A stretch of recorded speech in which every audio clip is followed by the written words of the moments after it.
Hello guys, welcome back to our channel. If you own an LG portable air conditioner and keep wondering how often you actually need to empty the water, you are definitely not the only one asking. Sometimes the unit runs for weeks without needing drainage, while other times water seems to build up much faster depending on room humidity and cooling conditions.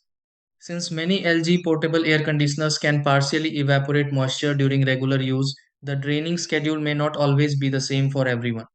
The good part is that a few quick checks can help you understand when your LG portable air conditioner really needs attention instead of guessing.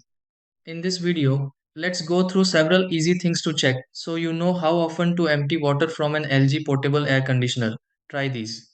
Step 1. Check the LG portable air conditioner display for water related messages or indicators.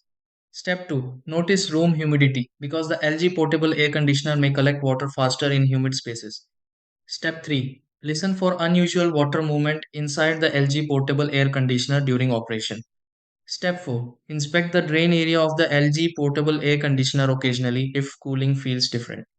Step 5. Monitor how often the LG portable air conditioner needs draining during heavy daily use.